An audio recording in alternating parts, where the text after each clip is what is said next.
Aprendo en Casa. Hola chicos y chicas de todo el Perú, soy Jimena Lindo y esto es Aprendo en Casa. Esta sesión de aprendizaje está dirigida a estudiantes de primero de secundaria. El propósito de nuestro trabajo de hoy será desarrollar nuestra competencia de oralidad.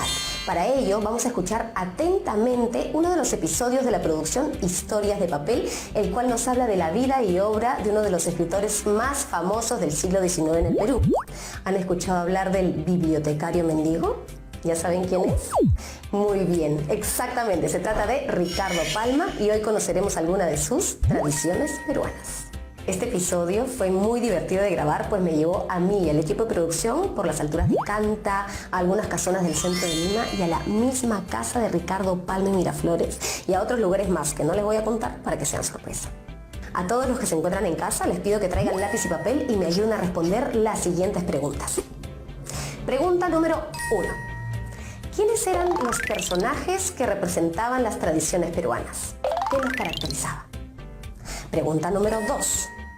¿De qué manera Ricardo Palma representaba a la sociedad de la época? ¿Qué elementos resaltaba de la sociedad? Entonces, atentos y atentas, vamos a ver el video. Un mundo de estrellas en el mar, el ladrón voló con su imaginación y cayó en un mundo de horror. El valor de pequeño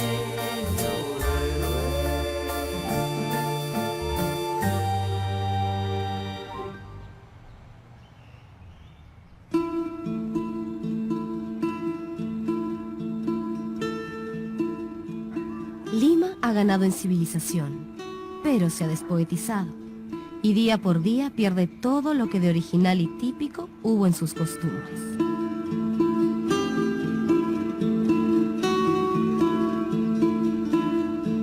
Juzgue el lector por el siguiente cuadrito de cómo se distribuían las horas en mi barrio, allá cuando yo andaba haciendo novillos en huertos y murallas, y distante aún de escribir tradiciones. La lechera indicaba las 6 de la mañana. La tisanera y la chichera de Terranova daban las 7. El bizcochero y la vendedora de leche vinagre que gritaba ¡a la cuajadita! Daban las 8. Ni un minuto más, ni un minuto menos. La vendedora de sanguito de ñajú y choncholíes marcaba las 9, hora de canónigos. La tamalera era anuncio de las 10. Y a las 2 de la tarde, la picaronera, el untero y el de la rica causa de Trujillo atronaban con sus pregones. Y así hasta que llegaba la noche y era el sereno del barrio el que reemplazaba el reloj ambulante, cantando entre piteo y piteo. ¡Ave María Purísima! ¡Las 10 han dado! ¡Viva el Perú! Y sereno. Porque eso sí, para los serenos de Lima, ya estuviese el tiempo nublado o lluvioso, la consigna era declararlo siempre sereno.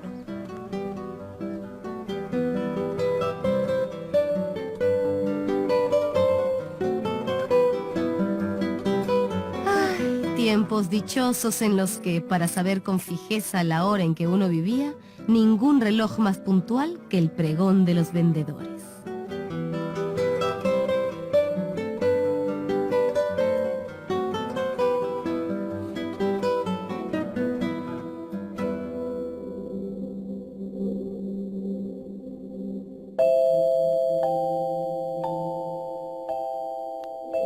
Como muchos peruanos, hemos comenzado leyendo a Palma en la escuela.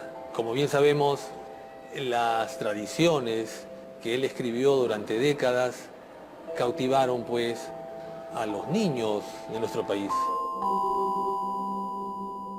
Palma escribe a partir de mediados del siglo XIX y como bien sabemos por Basadre, la sociedad peruana del XIX es una sociedad anárquica, los militares detentan el poder, la sociedad civil observa con temor o acepta como una suerte natural de la actividad militar el asumir las riendas del país, ¿no? En ese contexto anárquico, caudillista, caprichoso, de diversos militares que se alternan en el poder, Palma escribe.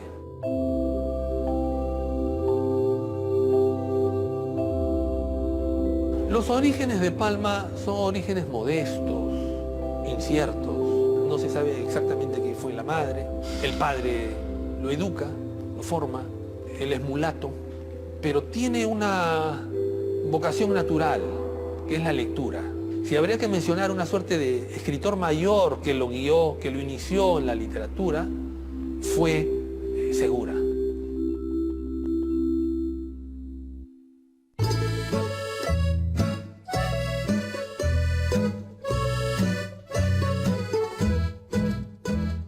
Fueron los moros, quienes dominaron España durante 7 siglos, los que introdujeron la afición por el ajedrez en este país. Era de presumirse que terminada la expulsión de los invasores por la reina Isabel la Católica, desaparecerían también sus hábitos y distracciones. Pero lejos de eso, la afición por el juego de las 64 casillas había echado hondas raíces entre los capitanes que en Granada aniquilaron el último bastión del islamismo. Con el descubrimiento y la conquista de América, llegó a ser pasaporte de cultura social para todo el que venía al Nuevo Mundo.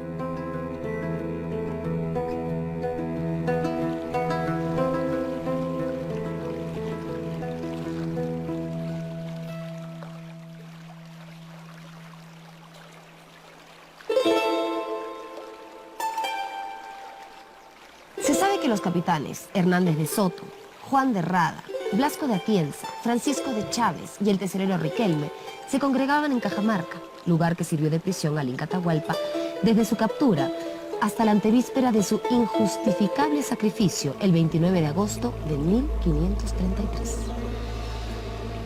Allí funcionaban 2 tableros, toscamente pintados, sobre la respectiva mesita de madera donde el Inca Atahualpa todas las tardes tomaba asiento junto a Hernández de Soto, su amigo y amparador, sin dar señales de haberse dado cuenta de la manera como actuaban las piezas ni de los lances y accidentes del juego.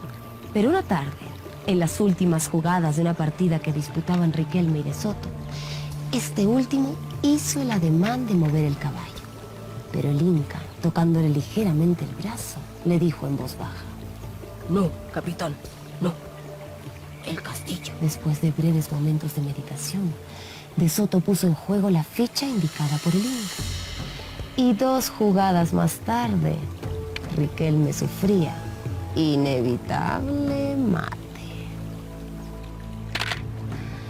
Después de ese día, de Soto y el Inca jugaron al ajedrez cada tarde, y 2 meses después, el Inca Atahualpa era ya un gran contrincante.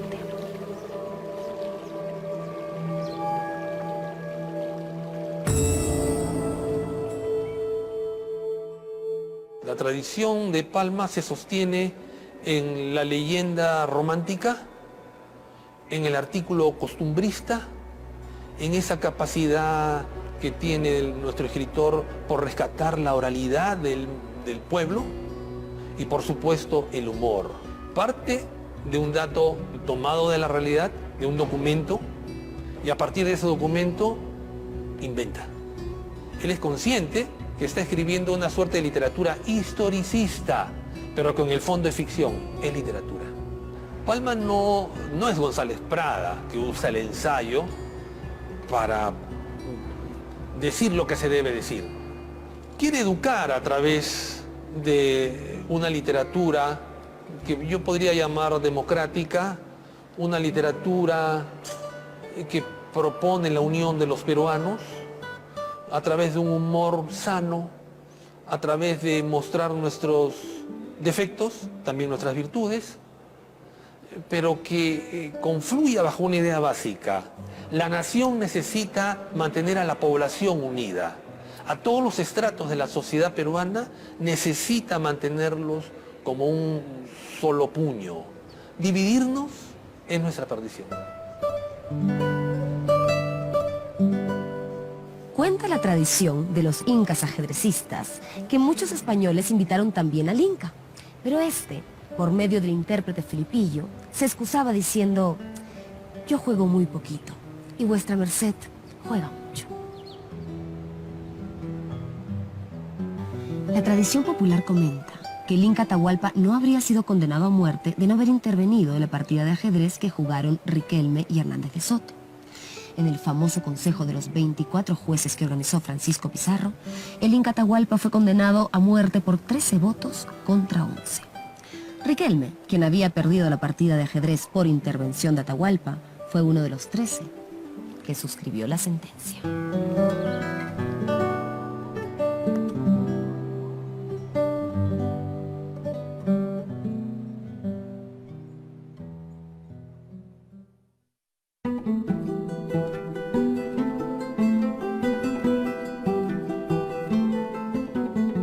Érase que se era, y el mal que se vaya y el bien se nos venga, que existía en pleno portal de escribanos de las 3 veces coronada ciudad de los reyes, un cartulario de antiparras cabalgadas sobre nariz ciceroniana. Conocíale el pueblo por tocayo del buen ladrón, a quien don Jesucristo dio pasaporte para entrar en la gloria, pues nombrábase don Dimas de la Tijereta, escribano de la Real Audiencia y hombre que, a fuerza de dar fe, se había quedado sin pizca de fe, porque en el oficio gastó en breve la poca que trajo al mundo.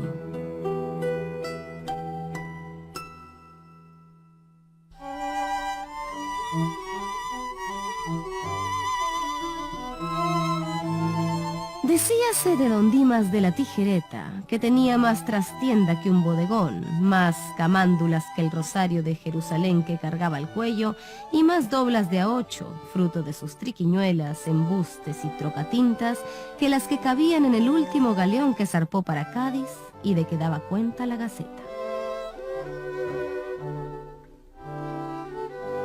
¿Acaso fue por él por quien un caquiversista dijo lo de un escribano y un gato a un pozo cayeron? Como los dos tenían uñas, por la pared se subieron. La primera tradición data de 1851, cuando Palma tenía 18 años de edad. Y la última está fechada el 1 de enero de 1915. Es decir, durante 64 años, Palma produce el conjunto de sus tradiciones que suman alrededor de 455, un número aproximado.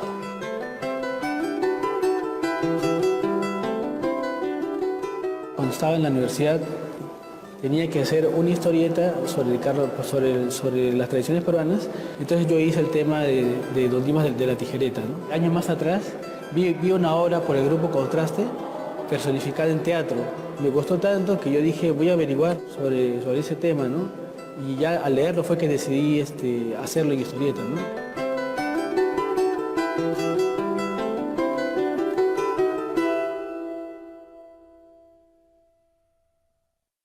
Fama es que a tal punto habíase apoderado del escribano, don Dimas de la Tijereta, que si le hubiera venido en antojo al Ser Supremo llamarlo a juicio, habría exclamado con sorpresa: Dimas, ¿qué has hecho del alma que te di? No faltará quien me diga que esta digresión no viene a cuento, pero vaya si viene. Como que me sirve para informar al lector que don Dimas de la Tijereta dio a la vejez la peor tontuna en la que puede dar un viejo. Se enamoró hasta la Coronilla de Visitación, gentil muchacha de 20 primaveras, con un palmito y un donaire y un aquel capaces de tentar al mismísimo general de los padres beletmitas. Una cintura pulida y remonona de esas de mírame y no me toques, labios colorados como guindas, dientes como almendrucos, ojos como 2 luceros y más matadores que espada y basto en el juego de tresillo o rocambor. La moza era pues un pimpollo carta cabal. Los personajes que podemos encontrar en la Lima del siglo XIX son 2, grosso modo. Los militares, caudillos su comparsa, los soldados, curas y por otro lado el pueblo. El pueblo vivaraz, despierto, la que vende el tamal, la que vende el sanguito, la que vende el ponche, la que vende la mazamorra, el sereno que cierra la noche. Entonces va reconstruyendo la sociedad de aquellos años, que es una suerte de continuación de la vida colonial, ¿no? Pero que está viva en los primeros años de la vida republicana. Es bien urbano, bien social también, que explica las costumbres de las personas, hasta incluso las actitudes también en muchos casos. No embargante que el escribano don Dimas era un abejorro recatado de bolsillo y tan pegado al oro de su arca como un ministro a la poltrona, y que en punto a dar no daba ni las buenas noches, se propuso domeñar a la bella Visitación a fuerza de agasajos. Y ora la enviaba unas arracadas de diamantes con perlas como garbanzos, ora trajes de rico terciopelo de Flandes, que por aquel entonces costaban un ojo de la cara. Pero mientras más derrochaba Tijereta, más distante veía la hora en que la moza hiciese con él una obra de caridad, y esta resistencia traíalo al retortero. No pierdas mi balas, carabinero, porque yo soy paloma de mucho vuelo. Si quieres que te quiera, primero tendrás que regalarme sortijas y collares, blondas y guantes. Y así pasaron meses, hasta 6, aceptando Visitación los alboroques, pero sin darse partido ni revelar intención de cubrir la libranza, porque la muy taimada conocía a fondo la influencia de sus hechizos sobre el corazón del cartulario. Pero ya la encontraremos caminito de Santiago, donde tanto resbala la coja como la sana.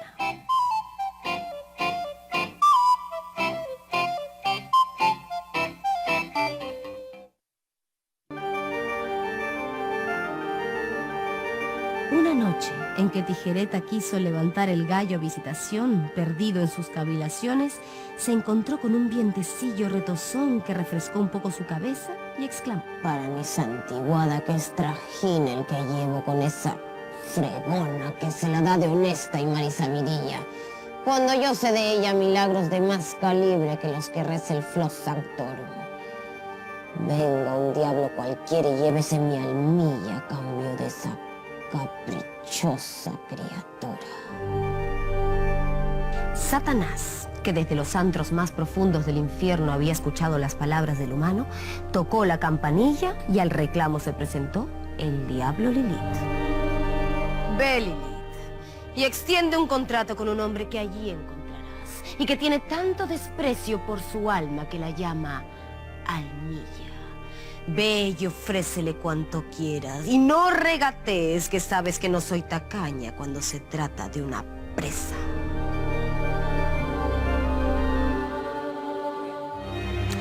Yo, pobre y mal traído narrador de cuentos, no he podido alcanzar pormenores acerca de la entrevista entre don Dimas y Lilith, porque no había taquígrafo a mano que pudiera copiarla con puntos y comas. Y es una lástima por mi fe. Pero basta decir que cuando Lilith llegó al infierno, le entregó a Satanás un pergamino que, fórmula más o menos, decía lo siguiente: conste que yo, don Dimas de la Tijereta, cedo mi almilla al rey de los abismos, en cambio del amor y posesión de una mujer. Ítem, me obligo a satisfacer la deuda de la fecha en 3 años. Y abajo las firmas correspondientes y el sello, el demonio.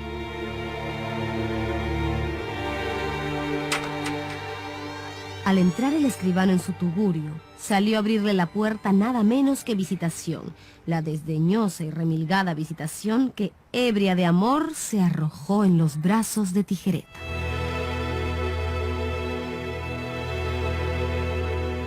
Pero como no hay plazo que no se cumpla ni deuda que no se pague, pasaron día tras día 3 años como 3 berenjenas, hasta que llegó el día en el que Tijereta tuviese que hacer honor a su firma.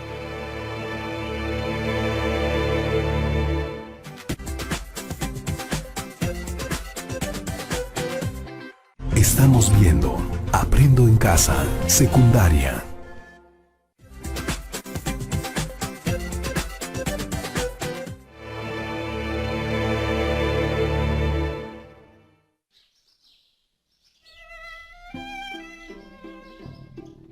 3 años después del pacto con el diablo, don Dimas fue arrastrado por una fuerza superior al mismo lugar y hora donde se extendió el contrato. Al encararse con Lilith, el escribano con mucha flema empezó a sacarse la almilla o jubón interior y dándoselo a Lilith, le dijo: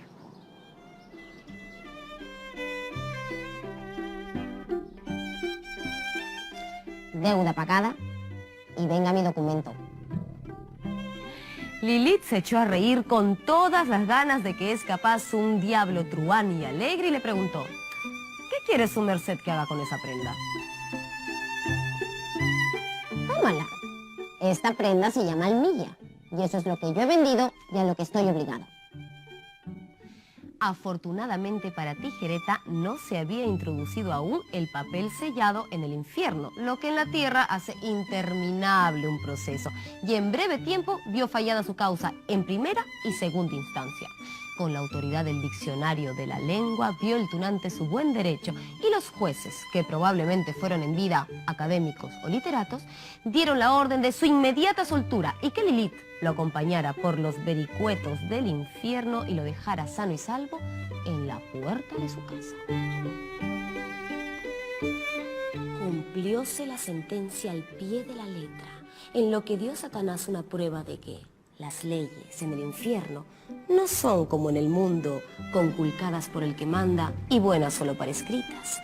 Pero al destruirse el malévolo hechizo, se dio don Dimas de la Tijereta con la sorpresa de que Visitación lo había abandonado, corriendo a encerrarse en un beaterío, siguiendo la añeja máxima de dar a Dios el hueso, después de haber dado la carne al demonio.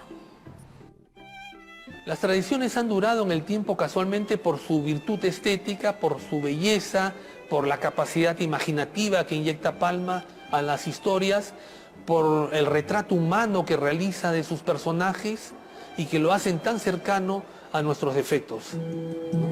La gran literatura se aproxima pues a la vida diaria. Si ha habido peruano que conociera bien su tierra y a los hombres de su tierra, ese indudablemente fue don Ramón Castilla. Para él, la empleomanía era la tentación irresistible y el móvil de todas las acciones en nosotros, los hijos de la patria nueva. Estaba don Ramón en su primera época de gobierno y era el día de su cumpleaños. En Palacio había lo que en tiempo de los virreyes se llamó besamano y que en los días de la República, y para diferenciar, se llama lo mismo.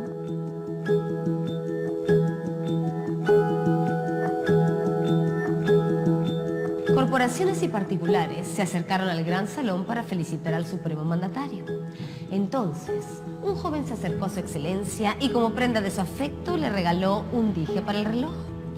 Era un minúsculo cañoncito de oro sobre una cureñita de filigrana de plata. Un trabajo primoroso. En fin, una obra de hadas.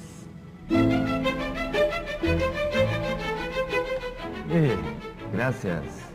Mil gracias por el cariño.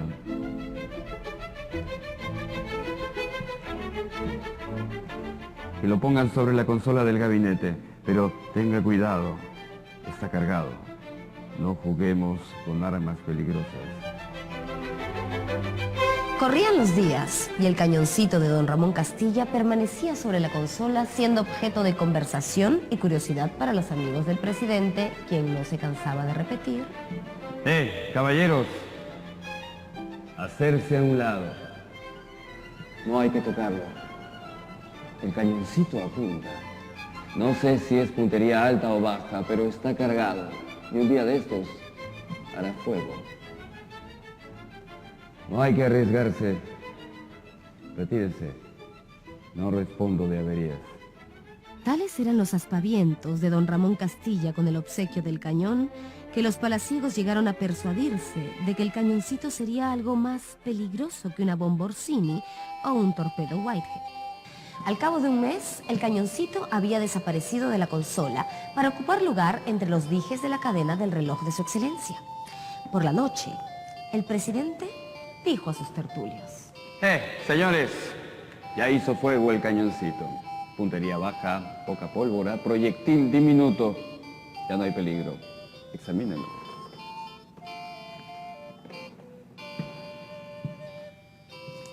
¿Qué había pasado?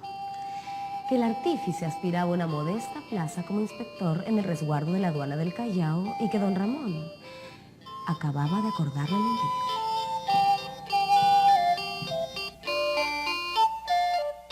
Moraleja.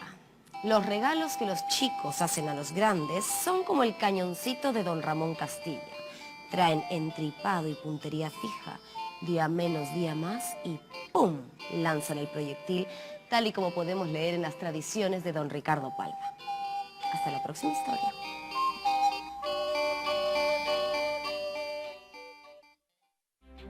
¿Qué te pareció conocer un poco más sobre Ricardo Palma y las tradiciones peruanas?